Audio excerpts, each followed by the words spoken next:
Bonsoir et bienvenue à tous dans ce journal. Au sommaire de l'actualité, l'appel à la responsabilité de tous pour limiter la propagation du Covid-19 au Cameroun.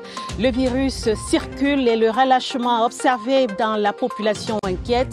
Le Premier ministre sonne l'alerte. Le respect des mesures barrières est impératif en toutes circonstances. Retour sur la déclaration du Premier ministre Joseph John Ngouti. Et puis, Journée internationale de la femme 2021, plus que 48 heures avant l'événement. Événement célébré cette année dans un contexte particulier lié à la pandémie de coronavirus. La ministre de la Promotion de la Femme et de la Famille, Marie-Thérèse Abenandois, est l'invitée du 20h30. Voilà pour les titres. Et merci de nous rejoindre sur la CRT.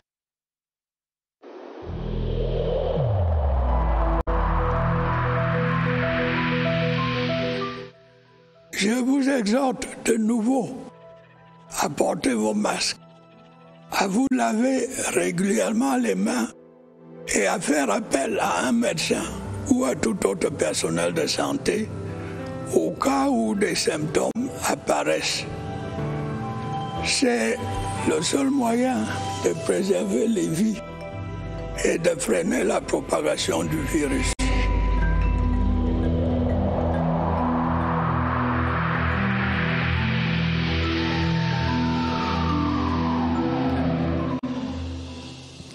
L'heure n'est pas au relâchement. L'état d'urgence sanitaire dans lequel est plongé le Cameroun requiert une discipline personnelle et collective dans l'observation stricte des mesures barrières. Cet impératif était rappelé hier vendredi par le Premier ministre chef du gouvernement.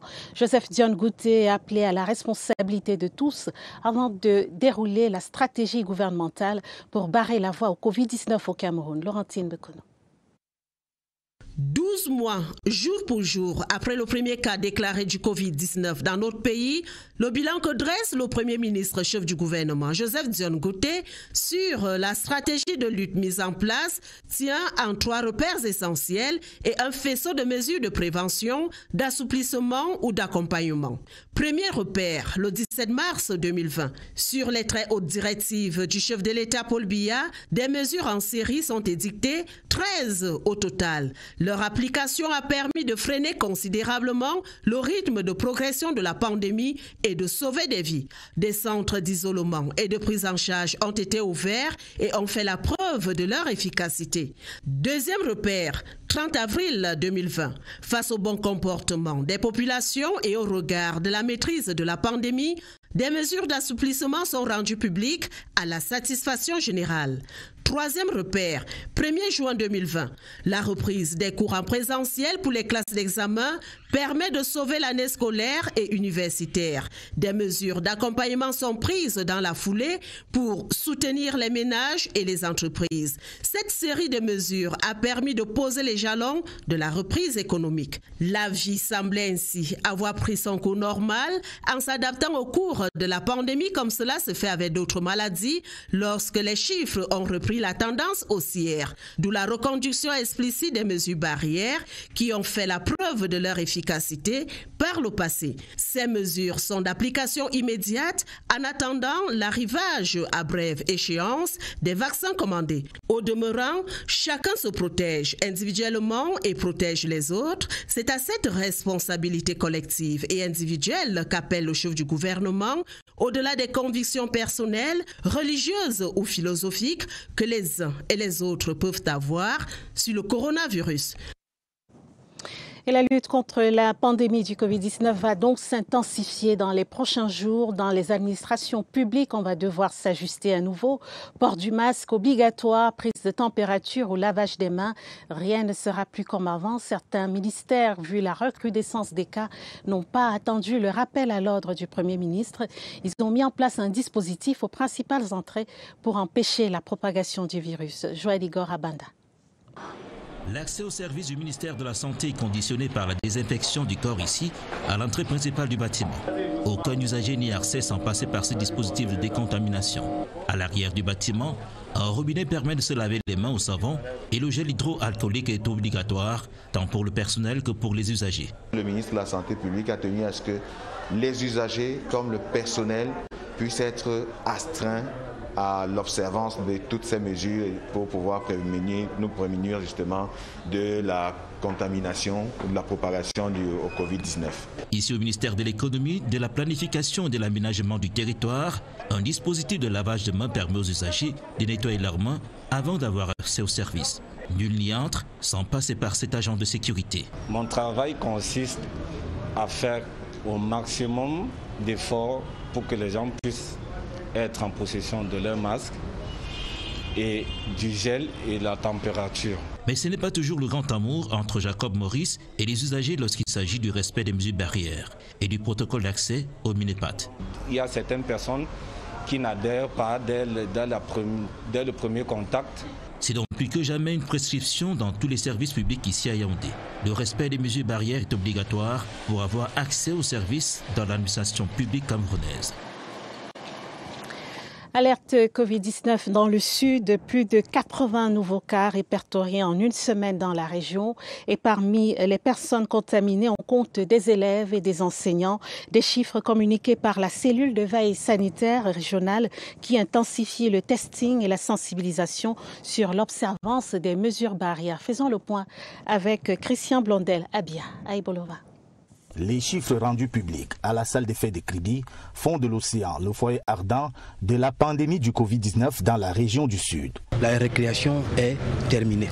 Je prescris que dans toutes les circonscriptions, les chefs de circonscription reprennent la lutte en main. À Kribi, cité balnéaire et portuaire qui accueille en permanence des touristes, travailleurs et autres visiteurs, des équipes mobiles vont intensifier la sensibilisation pour rappeler aux populations les risques encourus.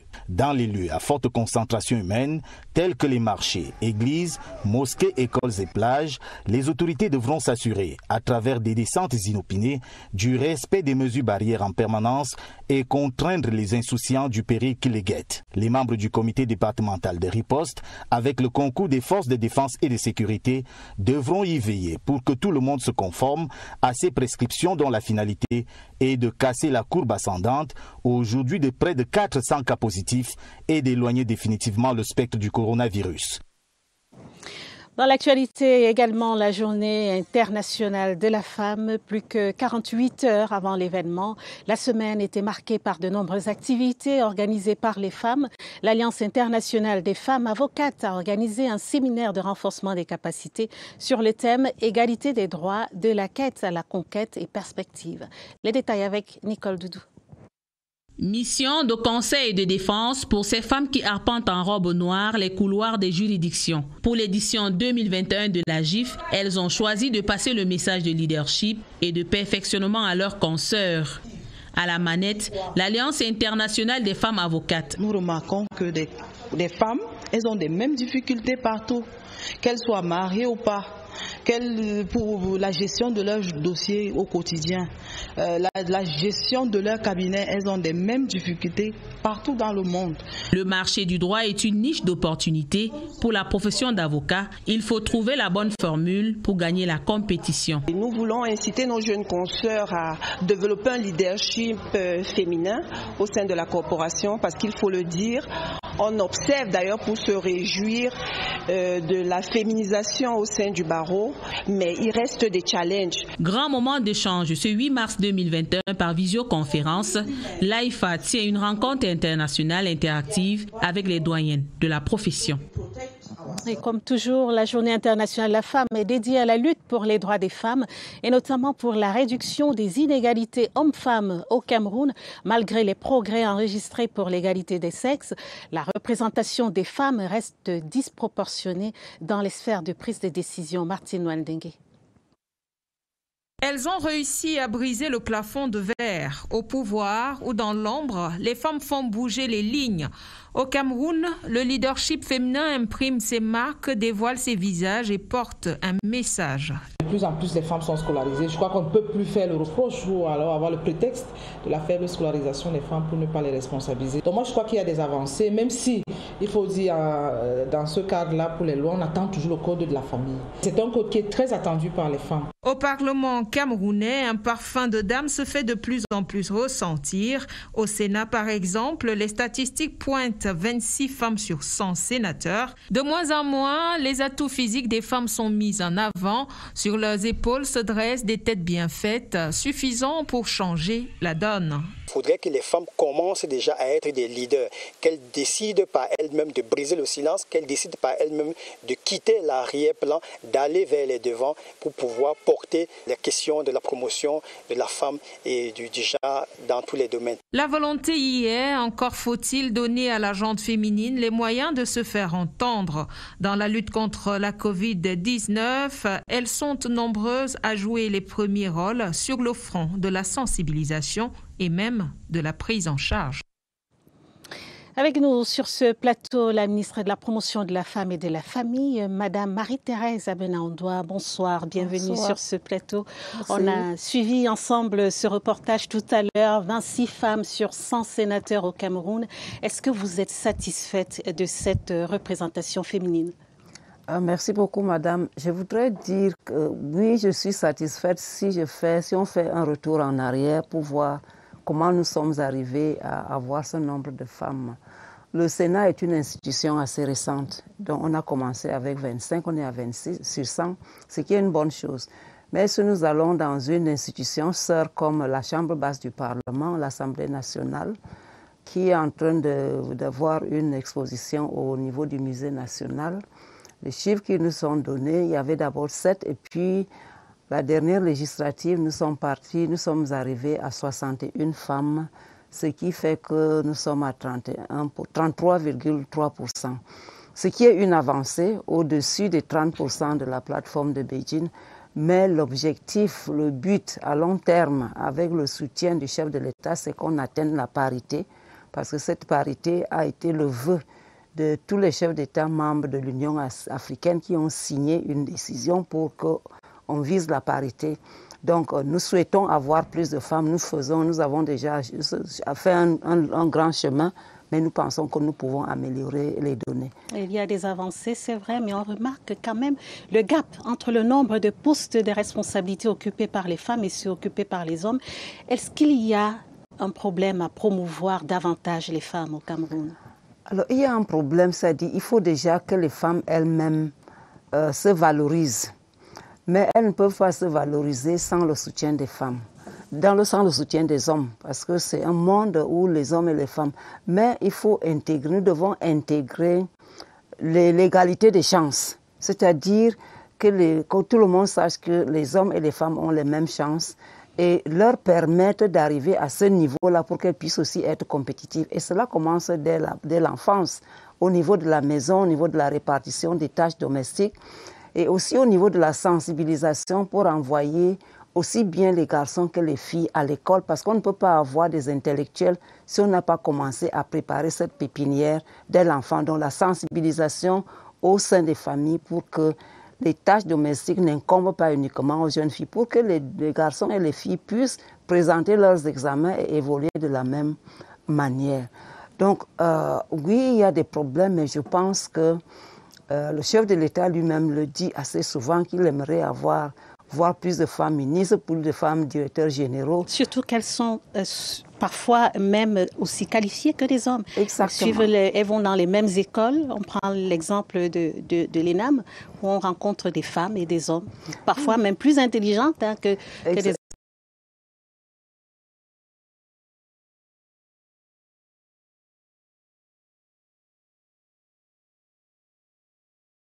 Quand même relever qu'au passé, les postes ministériels occupés par les femmes étaient essentiellement dans les domaines sociaux, ce qui a été une critique.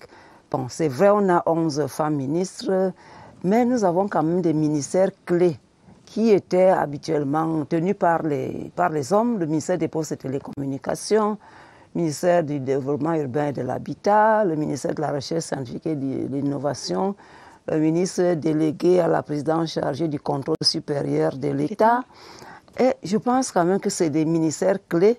Je ne dis pas que les ministères en charge de l'éducation ou du secteur social pur ne sont pas importants, mais c'est pour montrer que ces femmes, elles sont capables de faire le travail que les hommes sont en train de faire. Et nous devons leur donner l'occasion de s'exprimer à compétences égales. Je pense qu'elles devraient pouvoir bénéficier. Et je voudrais saisir cette occasion pour partager avec vous la production d'un document qu'on appelle palmarès genre. Ce document permet aux administrations de se rendre compte du positionnement des femmes au niveau des postes de responsabilité. Nous le faisons tous les ans depuis, je crois, 5 ans. Et le premier numéro que nous avons produit, c'était comme une prise de conscience parce qu'il y a des ministères qui ne se rendaient même pas compte le gap qui existait. Et lorsque nous avons distribué ce document au niveau du conseil de cabinet, au niveau des différentes administrations, nous avons vu des améliorations. Donc c'est une prise de conscience globale. Et il faut soutenir ces femmes, nous devons soutenir les femmes et puis leur donner le cadre qu'il faut pour qu'elles puissent s'épanouir. Madame la ministre, entre le 8 mars 2020 et le 8 mars 2021, si on devait retenir 2 choses, quels sont les actes qu'a posé votre ministère en faveur de la promotion des femmes?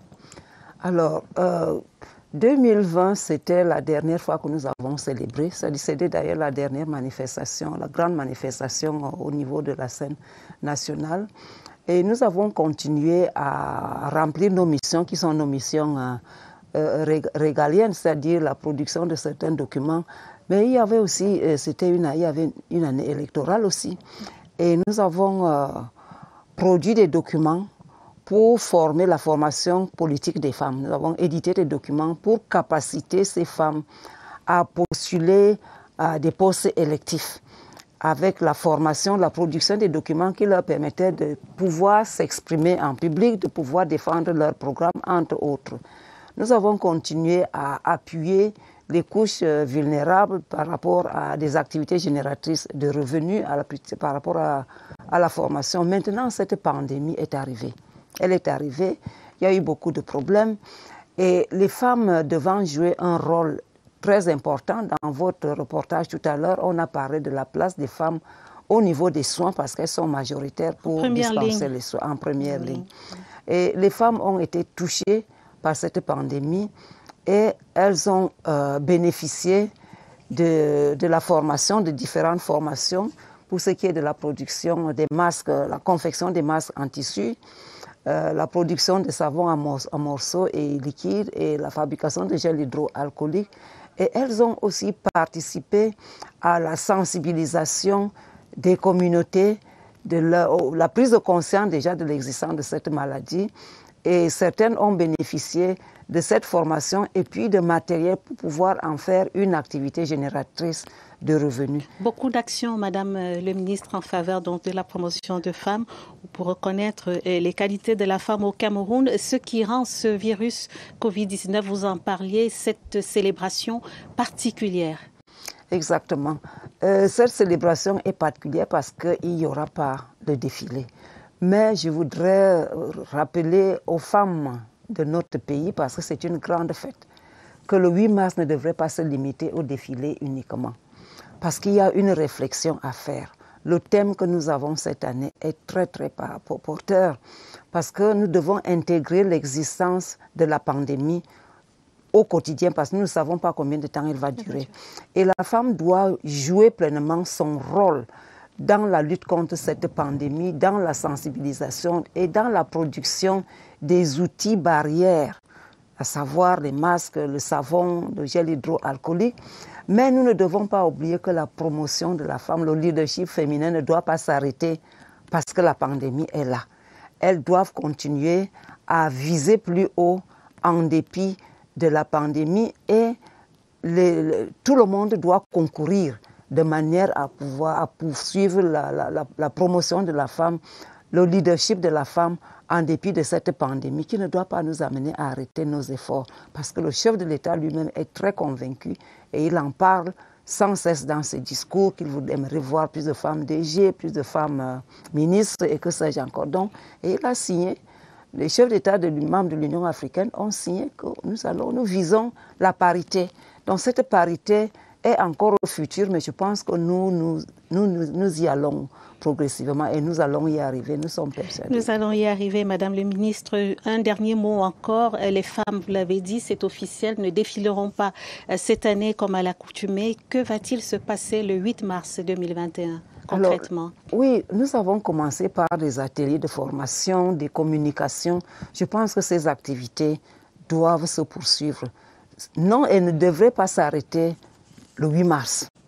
Donc les administrations doivent passer cette fête en toute responsabilité dans le respect des mesures barrières.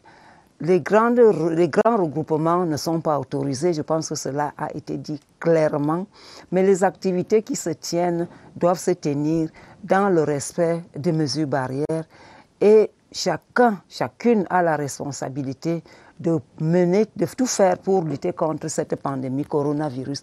Maintenant, le 8 mars, que va-t-il se passer?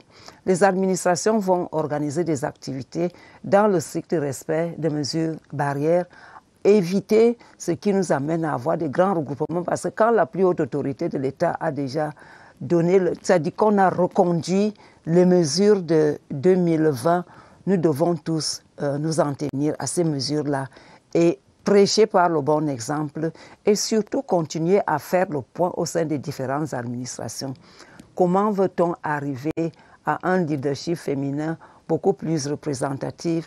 Nous allons le faire déjà par une analyse situationnelle et surtout par des séminaires, des tables rondes, des sessions de formation pour lutter contre... La réflexion est ouverte, Madame la ministre. Donc la réflexion continue. Merci beaucoup, Madame Marie-Thérèse Abenandois. Vous êtes donc ministre de la promotion de la femme et de la famille. Et puis nous vous souhaitons d'ores et déjà une très belle journée internationale de la femme. Je vous souhaite également une très bonne fête. Merci beaucoup, Madame la ministre. Dans la suite du journal, les femmes et filles déplacées internes et celles de l'arrondissement de Yaoundé 6 mettent à profit leur temps pour créer de la valeur ajoutée à travers un atelier de formation aux activités génératrices de revenus initié par l'honorable Yeba Judith Meno en partenariat avec l'association 300 voix féminines pour le développement. Ces femmes pourront désormais être autonomes. Emmanuel Bicon, CRTV Centre. À défaut de pouvoir festoyer ensemble la faute au coronavirus le 8 mars prochain, les femmes et filles déplacées internes et celles de l'arrondissement de Yaoundé 6 mettent ce temps à profit. Elles ont choisi d'apprendre à utiliser leur temps de manière à ne créer que de la valeur ajoutée pour leurs activités. Cette opportunité leur a été offerte par l'honorable Yeba Judith Sama, épouse Mwekyo Meno, en partenariat avec l'association 300 voix féminines pour le développement. On a organisé un atelier pour former les femmes dans les activités économiques, comme comment faire les savons en liquide, eau de javel, gel hydroalcoolique. L'objectif est de donner à ces femmes les moyens de participer pleinement à la vie économique du pays dans tous les secteurs. Encourager les femmes pour faire les commerces, que de rester à la maison comme ça et de faire rien. Les femmes de l'arrondissement de Yaoundé 6 et leurs sœurs déplacées internes se disent prêtes à s'auto-employer et créer des activités informelles.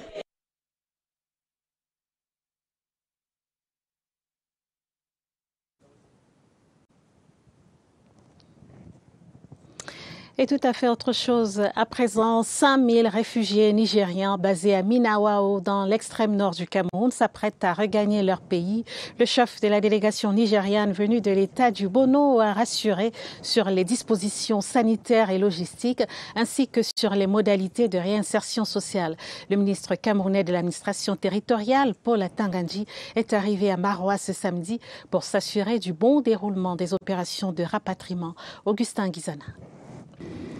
Pour la deuxième fois, en l'espace d'un mois, le ministre de l'administration territoriale foule le sol de l'extrême nord sur instruction du chef de l'État camerounais Paul Biya. Paul Atangandji répond ainsi aux engagements de l'accord tripartite Cameroun-HCR et Nigeria sur le rapatriement volontaire des réfugiés nigérians recasés à Minawao. Des engagements respectés par le Cameroun à la satisfaction de la partie nigériane. Nigeria's obligation is to provide buses. Il y a 22 bus de 48 places disponibles. Une ambulance et 2 camions citernes sont arrivés à Maroua le 25 février. En dehors des dispositions logistiques, les règles sanitaires avant embarquement, et la réinsertion dans les localités de Bama et de Banki sont respectées. Les tests Covid sont en cours au camp de Minawao. Les bêtes ont été vaccinées. Avant d'entrer sur le territoire, ces compatriotes vont subir des tests rapides de Covid. Un site de recasement est prêt pour accueillir ces retournés. Le gouvernement a pris des mesures spéciales. Au terme de l'accord tripartite Cameroun-HCR-Nigeria, ils sont plus de 5000 réfugiés, dont plus de 2500 femmes qui s'apprêtent à regagner le Nigeria. La cérémonie de ce rapatriement volontaire vers Bono State est imminente à Minawao. Un acte significatif pour la réduction du déficit en logement au Cameroun. Shelter Afrique, la Société pour l'habitat et le logement territorial en Afrique, a signé avec le gouvernement camerounais un accord de partenariat pour la construction de 3000 logements sociaux à Yaoundé et à Douala. La signature de cet accord marque la fin de la visite de travail de cette délégation au Cameroun. Voyons ce reportage de Séverin Alégambili. Une fin de visite de travail chargée de symboles pour le directeur général de Shelter Afrique à Yaoundé. Une dernière séance de travail au ministère de l'Habitat et du Développement urbain avec en bout de chaîne la signature de 2 accords. Le premier a trait à la construction de 3000 logements à Yaoundé et à Douala. L'offre ainsi proposée par Shelter Afrique va permettre de résorber le déficit en logement au Cameroun, estimé selon les statistiques officielles à 1,5 million d'unités. L'État ne peut pas tout faire. L'heure est à la mobilisation de tous. Donc Shelter va travailler avec le secteur privé, travailler avec le secteur public pour nous aider à aménager des espaces constructibles, pour donner des éléments de résultats au chef de l'État en 2030 à l'évaluation des ODD. Le second accord signé est relatif aux détails stratégiques de l'organisation en juin 2021 de la 40e Assemblée générale annuelle de Shelter Afrique à Yaoundé. Ce sera une rencontre internationale de mobilisation des ressources financières en faveur de la promotion de l'habitat en Afrique, occasion aussi de partager les bonnes pratiques en matière de production massive des logements au prix abordable.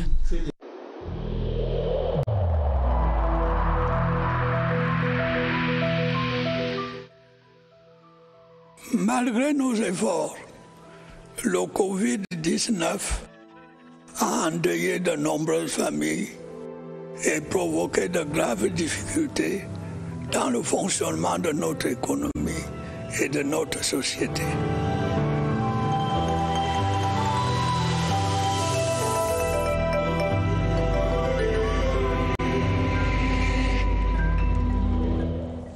Et ce 6 mars est jour anniversaire de l'apparition du Covid-19 au Cameroun.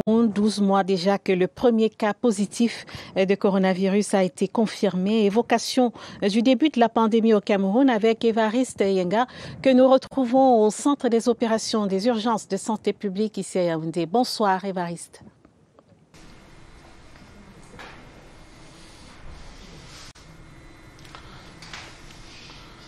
Bonsoir, nous sommes bien le 6 mars 2021, soit un an, jour pour jour, que le premier cas de Covid-19 a été confirmé au Cameroun. Souvenez-vous, le 6 mars 2020, c'était un ressortissant français qui a été testé positif au Cameroun, confirmant donc la présence du coronavirus Covid-19 au Cameroun. S'en est suivi sa compagne de nationalité camerounaise. Et alors, on est parti sur un pied où on a enregistré des cas et des cas les uns après les autres. On en est aujourd'hui à près de 36 000 cas positifs enregistrés au Cameroun, même si les guérisons également ne lâchent pas de loin ces cas confirmés. Mais la maladie se poursuit au Cameroun et on a aujourd'hui le regain exprimé, celui du relâchement. On peut peut-être noter la maîtrise de la pandémie par les autorités médicales, mais ces efforts sont un peu sapés par le relâchement observé en communauté. Les gens n'observent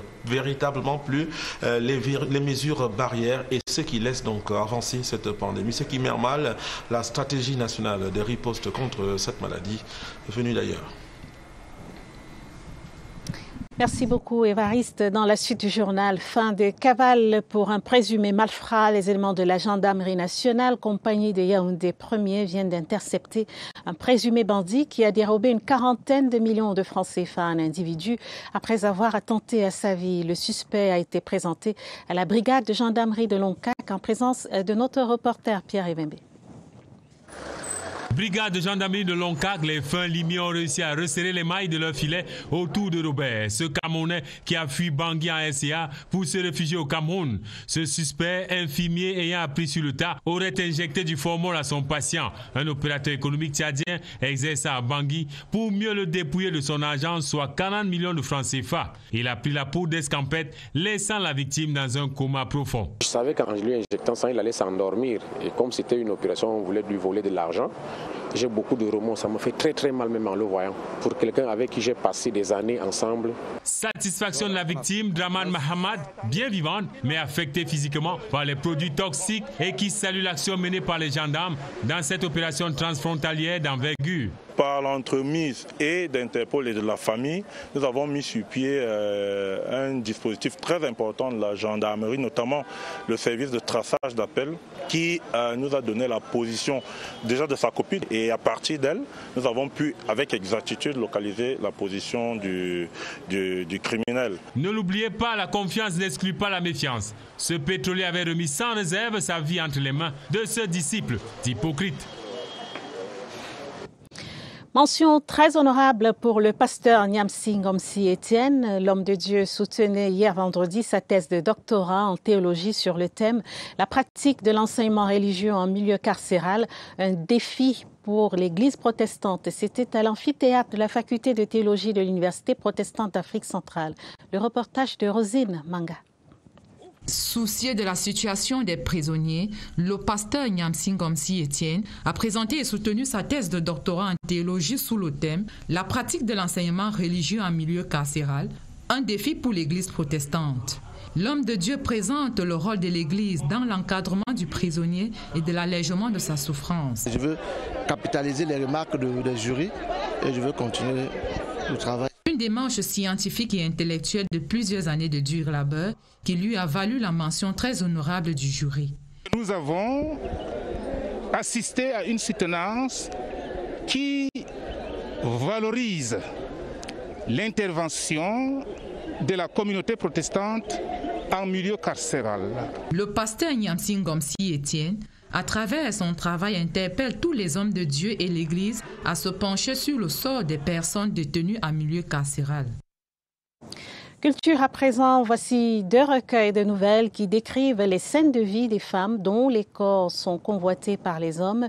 Sulfureuse et le bal des salauds, des recueils de nouvelles écrits par l'avocate Ina O qui viennent d'être dédicacés ici à Yaoundé devant un parterre de personnalités. Étienne Pascal Azek. Le bal des salauds et Sulfureuse, 2 recueils qui démontrent une liberté d'écriture, des histoires qui tournent autour des femmes. L'auteur tombe le voile sur certaines pratiques ancestrales qui ternissent l'image du sexe dit faible en Afrique et au Cameroun. Dans le bal des salauds, c'était un ouvrage qui avait pour prisme de montrer des hommes qui infligeaient des outrages aux femmes. Et dans Sulfureuse, je retourne la lorgnette en montrant que d'une certaine façon, les femmes qui sont quelquefois perçues comme victimes peuvent à leur tour devenir des bourreaux. Une liberté d'écriture qui a séduit le parterre des personnalités présent à la dédicace dans un grand hôtel de Yaoundé. C'est une liberté de temps. C'est des situations que nous vivons tous les jours dans une certaine classe, n'est-ce pas, au niveau du Cameroun. C'est de très très belles histoires qui tournent autour des femmes. On n'a pas l'habitude de cette littérature en Afrique, de voir une Africaine, une Camerounaise parler des choses aussi, des choses souvent taboues, le dire avec autant de simplicité, avec des mots forts. Auteur de plusieurs essais, Ina O est professeure de droit, avocate et surtout ambassadrice pour la paix. L'écrivaine iconoclaste signe là ces 2 œuvres de fiction.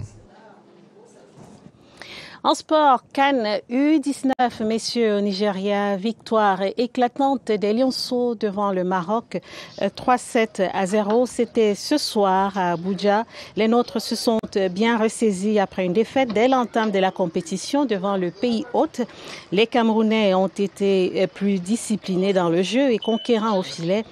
Confirmation de Hussein Issa, capitaine des troupes. Respecter les consignes des coachs, ce qu'on a pu arranger aux entraînements, on l'a fait et voilà. La différence est simple, on a respecté les consignes et on a fait moins de fautes. En fait, nous allons prendre notre troisième match au sérieux, plus qu'au sérieux que ce deuxième match. Et je pense bien que ça va aller.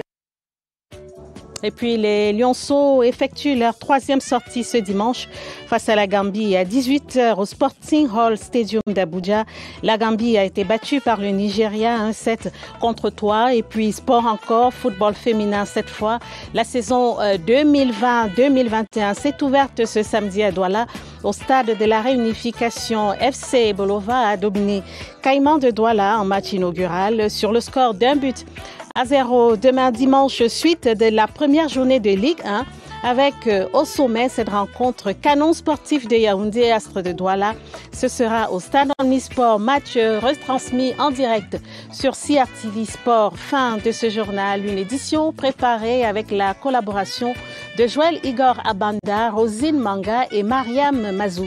Juste après ce journal, l'émission Entrevue le Mag qui célèbre la femme face à Eric Christiania Beko Sadé, star de la musique camerounaise. Prochain rendez-vous avec l'information à minuit. Merci de votre aimable attention. Très belle soirée à tous. Bonsoir.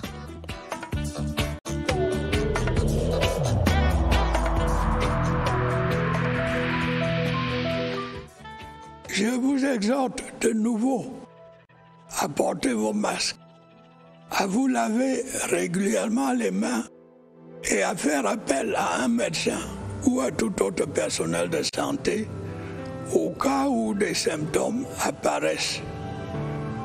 C'est le seul moyen de préserver les vies et de freiner la propagation du virus.